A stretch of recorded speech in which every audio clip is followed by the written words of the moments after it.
देशात चीनी HMPVचे 3 रुग्ण आढळल्याने खळबळ उडाली आणि आता या चीनी व्हायरसचं सावट हे उत्तर प्रदेशमध्ये होणाऱ्या कुंभमेळ्यावर देखील पसरलंय।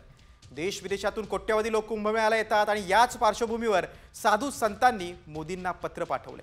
काय म्हटलंय पंतप्रधानांना लिहिलेल्या पत्रात, पाहूया एक खास रिपोर्ट। कुंभमेळ्यात चीनी व्हायरसला रोखा। कुंभमेळ्यावर HMPVचं संकट।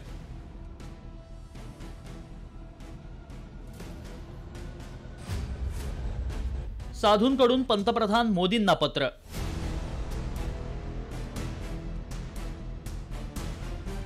कोविडच्या विनाशकारी साथीनं संपूर्ण जगाला हादरवून सोडलं होतं। आता पुन्हा एकदा नव्या व्हायरसच्या संसर्गाची प्रकरणं समोर आल्यानं अनेक देश चिंतेत आहेत। या विषाणूनं सर्दी आणि कोविड-19 मध्ये दिसायची तशीच लक्षणं आढळत आहेत। तसंच याचा प्रसार वेगानं होत असल्याची माहिती आरोग्य संघटनांनी दिली आहे। त्यामुळे आता या चीनी व्हायरसचं सावट उत्तर प्रदेशमध्ये होणाऱ्या कुंभमेळ्यावरही पसरलंय। देशविदेशातून कोट्यवधी लोक कुंभमेळ्याला येतात, त्यामुळे भारताची चिंता वाढली आहे। हा नवा HMPV व्हायरस काय आहे पाहूया।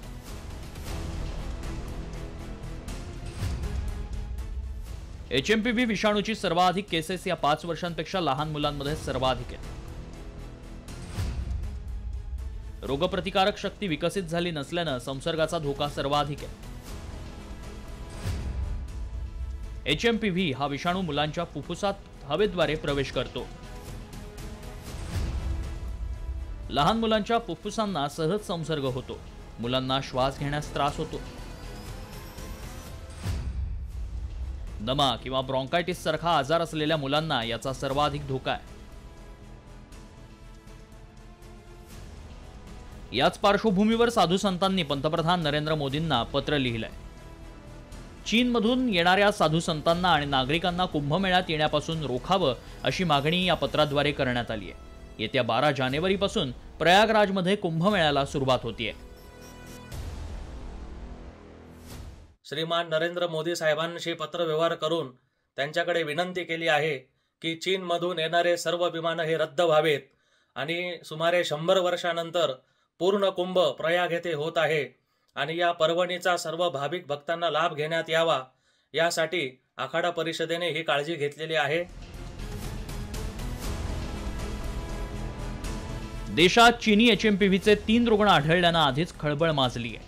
कुंभमेळ्याला होणारी गर्दी लक्षात घेता खबरदारी घ्यायलाच हवी, अन्यथा पुन्हा कोरोनासारख्या भयावह परिस्थितीचा देशाला सामना करावा लागू शकतो। ब्युरो रिपोर्ट, साम टीव्ही। इकडे कुंभमेळ्यावर HMPVचं सावट आहे, तर दुसरीकडे या व्हायरसमुळे शेअर मार्केटवर देखील परिणाम झालेला आहे। कारण हा व्हायरस ची लागण झाल्यानंतर अनेक ठिकाणी शेअर बाजारात देखील पडझड झालेली आहे। सेन्सेक्स तब्बल 1200 तर निफ्टीमध्ये 345 अंकांची घसरण झाली। यात गुंतवणूकदारांचं 11 लाख कोटींचं नुकसान झालंय। मिड कॅप आणि स्मॉल कॅप निर्देशांक देखील मोठ्या घसरणीसह बंद झालाय। PSE आणि PSU बँक निर्देशांक सर्वाधिक घसरलेत। HMPV आला आणि शेअर बाजार पडला। शेअर बाजारात मोठी पडझड दिसून येते।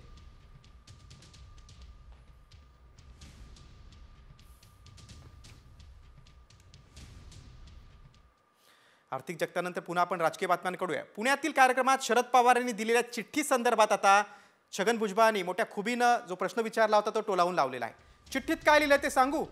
ते पर्दे में रहने दो, पर्दा ना उठाओ, असं भुजबळ म्हणाले। पुण्यातल्या चाकणमध्ये भुजबळ आणि शरद पवार एकाच मंचावर आले होते। त्याच कार्यक्रमात शरद पवार यांनी भुजबळांना एक चिठ्ठी लिहून दिली। त्यानंतर चिठ्ठीत काय लिहिलं त्याबाबत उलटसुलट चर्चा सुरू होती। कार्यक्रमात एक चिठ्ठी आपल्याला दिली। अच्छा, चिठ्ठी लिहिते काय लिहिलं? त्याच्यावर पर्दे में रहने दो, पर्दा ना उठाओ। पुढची बातमी आता संजय राऊतांनी विखेंवर केलेल्या टीकाची।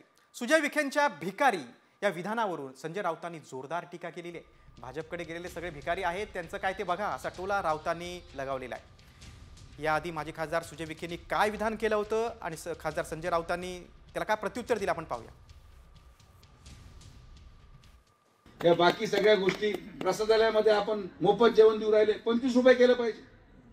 खरंच पेड केलं पाहिजे. तो जो पैसा वाचेल तुम्ही आमच्या मुलांच्या भविष्यासाठी खर्च करा. अख्खा देश इथं येऊन फुकट जेवतोय. भिकारी सगळे महाराष्ट्राचे इथं गोळा झाले. हे योग्य नाही. भ्रष्टाचारी सब बचाओ बचाओ बचाओ बचाओ, हमें कुछ दे दो, हमको बचाओ, खाने को दे दो, पीने को दे दो, प्रोटेक्शन दे दो, ये भी भिखारी है. जो जो बीजेपी में गए हैं वो सब भिखारी है, भ्रष्टाचारी है. तो अब बेचारे वो गरीब वहां जो खाने को जाते हैं उसके ऊपर क्यों आप इस प्रकार से हमला करते हो? अब उनको खाने को दीजिए, रोजगार दीजिए, काम दीजिए, दाम दीजिए, उनके MSP दीजिए, वो भीख नहीं मांगेंगे. पुढची बातमी आता कोकणातून. सिंधुदुर्गातल्या तब्बल 156 ठिकाणांच्या जागांवर वक्फ बोर्डानं दावा ठोकलाय. या जागांची यादी आता समोर आली. त्यामध्ये देवगड, कणकवली, कुडाळ तालुक्यातल्या या सगळ्या जागा आहेत. यात शेत जमिनींवर देखील वक्फ बोर्डानं दावा ठोकलाय. या आधी मंत्री नितेश राणेंनी सिंधुदुर्ग जिल्ह्यातल्या 50% जागा आणि देवस्थानांवर वक्फ बोर्डानं हक्क सांगितल्याचा दावा केला होता. हा एक फार मोठा धोका आहे. वक्फ बोर्ड सारखा हा जो काही कायदा आहे, काय जो बोर्ड आहे, तो आपल्या देशामध्ये आपल्या देशाला इस्लामिक राष्ट्र बनवण्याच्या दृष्टिकोनातून पाऊल टाकण्यासाठी हे सगळे प्रयत्न हे लोकांचे चालू आहेत. सुदैवाने आज आपल्या देशात आणि राज्यात हिंदुत्ववादी विचाराचं सरकार आहे. हिंदुत्ववादी विचाराचे प्रधानमंत्री आणि मुख्यमंत्री आहेत. तुम्ही विचार करा, अगर महाविकास आघाडीचं सरकार असतं तर आतापर्यंत आपल्या सिंधुदुर्गाचे 50-60% जमिनी किंवा 156 जे आपण ते त्या वक्फ बोर्डला देऊन पण टाकले असते. पुढच्या बातमीकडे. नितीन बिक्कड यांनी आमदार सुरेश धस यांचे आरोप फेटाळलेले आहेत. खंडणी प्रकरणात आपला काही संबंध नाही. सुरेश धसांच्या विरोधात वकिलाचा सल्ला घेऊन कायदेशीर कारवाई करणार असल्याचं बिक्कड यांनी म्हटलेलं आहे. खंडणी प्रकरणातील डील दरम्यान धनंजय मुंडेंच्या घरी नितीन बिक्कड उपस्थित होते असा गंभीर आरोप भाजपचे आमदार सुरेश धस यांनी केला होता.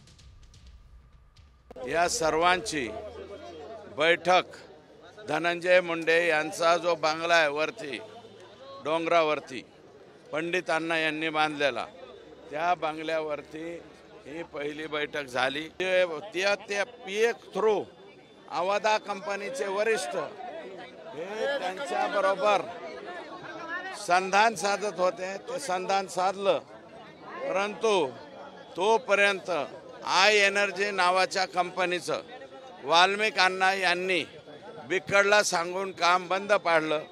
मला ह्या खंडणी विषयामधलं काहीच माहीत नाही आहे. आणि विशेष म्हणजे धनंजय मुंडे साहेबांचा मी कार्यकर्ता आत्ता सध्या नाही आहे. मी पहिला जुना कार्यकर्ता होतो, त्याच्यामुळे धनंजय मुंडे साहेब एवढी जवळता माझी त्यांची नाही आहे. फक्त काही काम होतं माझं एक 25 जून 26 जूनला, त्या संदर्भात मी फक्त धनंजय मुंडे साहेबाला भेटायला गेलो होतो. आणि सुरेश धसांनी जे आरोप केलेत हे सगळे मुळात खोटे आहेत सगळेच. आता पुढच्या बातमीकडे. आमदार सुरेश धस यांचा पुण्यातील गुंड निलेश घायवळ यांच्यासोबतचा व्हिडिओ सोशल मीडियावर व्हायरल झालाय. कंत्राटदार नितीन बिक्कड यांना जीवे मारण्याचा आरोपही गुंड निलेश घायवळ याच्यावर आहे. एक लग्नात त्यानं माझ्यासोबत फोटो काढल्याचं सुरेश धस यांनी सांगितलं. निलेश घायवळचे फोटो उपमुख्यमंत्री एकनाथ शिंदे, राम शिंदे यांच्यासोबत असल्याचं देखील धस यांनी म्हटलंय. निलेश गायवळ जे आहेत त्यांचे फोटो राम शिंदे साहेबांच्या बरोबर आहेत. ते शेजारच्याच मतदारसंघातले आहेत. त्याच्यानंतर वर्षावरती सुद्धा एकनाथ शिंदे साहेबांबरोबर त्यांचे फोटो आहेत. माझ्या मतदारसंघातल्या एका लग्नाला ते आले होते आणि लग्नाहून परत जाताना माझ्या इथं थांबले. आता आल्यानंतर फोटो काढा म्हणल्यावर फोटो काढावा लागतो. तर मी क्लिअर कट सांगतो की माझे दोन्ही मोबाईल ओपन आहेत, तुमच्याकडे आहे. एक जरी फोन कधी माझा आणि त्यांचा झाला असला तरीसुद्धा मी त्याला जबाबदार आहे. पुढची बातमी आता नांदेडमधून. EKYC साठी लाडक्या बहिणींनी बँकेसमोर अक्षरशः रात्री थंडीत देखील रांग लावलेली आहे. नांदेडच्या हदगाव SBI बँकेसमोरचा हा सगळा प्रकार आहे. आपण दृश्यामध्ये बघू शकतो. EKYC केली नसल्यामुळे लाडकी बहीण योजनेचे बँकेत पैसे अडकले होते. बँकेच्या गलथान कारभाराचा लाडक्या बहिणीनं देखील आता फटका बसलाय. सकाळी EKYC करण्यासाठी लवकर आपला नंबर लागावा यासाठी लाडकीला SBI बँकेच्या बाहेर थंडीत रात्र काढावी लागली. बघा, सगळ्या लाभार्थी महिला आहेत. EKYC साठी त्यांनी बँकेबाहेर अगदी रात्रभर त्या रांगेत बसलेल्या होत्या. मी KYC करायसाठी आली. माझ्या 6 चक्रा झाल्या. पहिली फाईल दिली होती, ते कुठं गायब झाली की म्हणजे त्या फाईलवर माझी KYC झाली नाही. आता हे 6वी चक्कर फॉर्म भरला. 6व्या चक्करला येऊन आज बारीला बसले मी 5 पासून संध्याकाळच्या.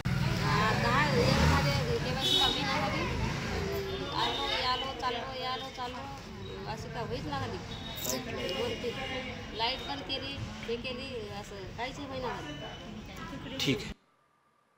नांदेडनंतर आता पुढची बातमी मुंबईतून. ताज हॉटेलजवळ एकाच नंबरच्या 2 गाड्या आढळल्यानं खळबळ उडाली आहे.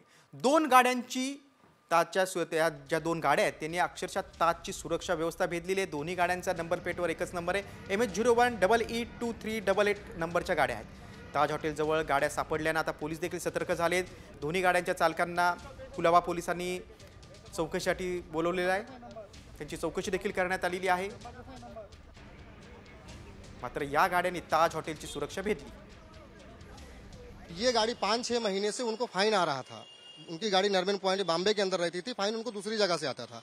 तब उनको ऐसा लगा कि हमारी गाड़ी जब यहाँ है तो फाइन कैसे हमको आ रहा है. तो आज सुबह गेट ऑफ इंडिया के पास वो पैसेंजर ड्रॉप कर रहे थे. साकिर अली जो हमारे मित्र हैं, ओरिजिनल जो नंबर जिसके नाम पे अलर्ट है, उसी टाइम ये गाड़ी जो फेक गाड़ी है, ये गाड़ी उनके बगल से जैसा आगे गई, ये गाड़ी को रुकाने की कोशिश करने लगी. देखा कि सेम नंबर है, बट ये गाड़ी वाला गाड़ी नहीं रोक रहा था. दूसरे साइड को टैक्सी वाले पहचान के थे, टैक्सी ड्राइवर, वो गाड़ी को रुकाने की मतलब कोशिश की, फिर भी नहीं ये रोक रहा था. उसके बाद पुलिस की हेल्प लेके गाड़ी को रुकाया गया. उसके बाद दोनों गाड़ियां पुलिस स्टेशन आई हैं. पुढची बातमी मुंबईतूनच आहे. टोरेस कंपनीनं दादर, मीरा भाईंदर आणि तुर्भ्यातील नागरिकांची फसवणूक केली. टोरेस कंपनी चालक गुंतवणूकदारांचे पैसे घेऊन फरार झालाय. नागरिकांनी गुंतवलेल्या पैशाचा आकडा करोडांच्या घरात आहे. भरलेल्या रकमेच्या 10% पैसे दर आठवड्याला मिळणार असल्याचं आश्वासन देण्यात आलं होतं. तसंच भरलेल्या रकमेच्या सिक्युरिटीसाठी गुंतवणूकदारांना डायमंड हिरा देण्यात आला होता. मात्र हा हिरा खोटा आहे आणि त्याची बाजारभावात किंमत फक्त 500 रुपये इतकी आहे. कंपनी अचानक बंद झाल्यानं गुंतवणूकदारांनी आता दुर्भेत दादर आणि भाईंदर पूर्वच्या रामदेव पार्क परिसरातील टोरेस कंपनी बाहेर गर्दी केली. या प्रकरणी आता पोलीस अधिक तपास करतायत. गुंतवणूकदारांची कोट्यवधींची फसवणूक झाली.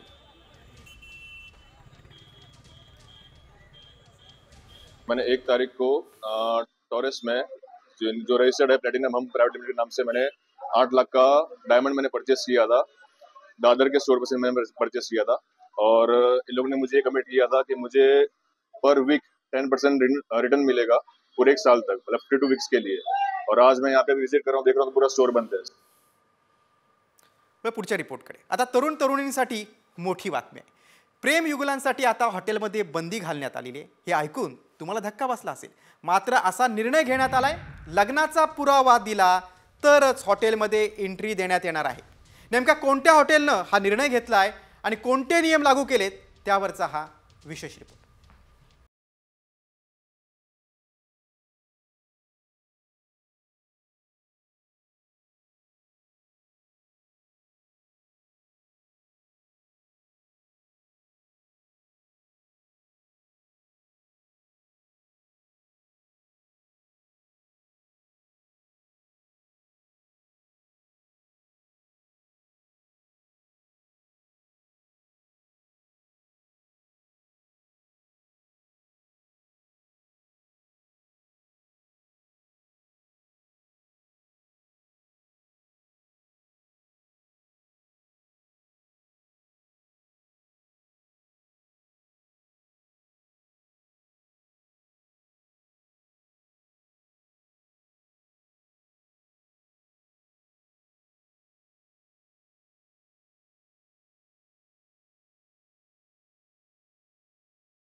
गेला 1.5 दशक ओयो म्हणजे प्रेमीयुगुलांसाठी विना कटकटीचं आणि हक्काचं स्थान होतं. त्यामुळेच ओयोचं ॲप हे भारतात मोठ्या प्रमाणात डाउनलोड होणारं ॲप होतं. जोडप्यांनी डोक्यावर घेतल्यामुळे ओयोनं डोळे विस्पारतील अशी घसघशीत कमाई केली होती. मात्र आता ओयोचा हा कपल बंदीचा निर्णय ओयोच्या व्यवसायासाठी तारक ठरतो की मारक हे येणाऱ्या काळातच ठरेल. पण तोपर्यंत कपल्सना मात्र एकांतासाठी वणवण करावी लागणार एवढं मात्र निश्चित. ब्युरो रिपोर्ट, साम टीव्ही मराठी. राज्यभरातल्या बातम्यांचा वेग घेतल्यानंतर आता आपण एक महत्त्वाची आंतरराष्ट्रीय घडामोड बघणार आहोत. कॅनडाचे पंतप्रधान जस्टिन ट्रुडो यांनी राजीनामा दिलेला आहे. खासदारांच्या विरोधामुळे ट्रुडो यांनी पंतप्रधान पदाचा राजीनामा दिलाय. त्यांच्या लिबरल पक्षात अंतर्गत वाद आहे आणि पक्ष सदस्यांकडून त्यांच्यावर देखील दबाव निर्माण करण्यात आला होता. ट्रुडो यांनी आपल्या PM पदाचा राजीनामा दिलेला आहे. ट्रुडो यांच्या नेतृत्वाखाली येणाऱ्या निवडणुकीत विजय मिळण्याची शक्यता आता कमी असल्याचं लिबरल पक्षाच्या सदस्यांचं मत आहे. तसंच ट्रुडो यांच्या विरोधात सदस्यांमध्ये देखील नाराजी आहे आणि त्यामुळेच पक्षात खासदारांकडून त्यांना उघडपणे विरोध होत होता. त्यांना दूर करण्याकरता स्वाक्षरी मोहीम देखील देशभरात राबवण्यात आली होती. बघा, कॅनडाच्या पंतप्रधान पदाचा जस्टिन यांनी राजीनामा दिलेला आहे. खासदारांच्या विरोधामुळे ट्रुडो यांना राजीनामा द्यावा लागला आहे.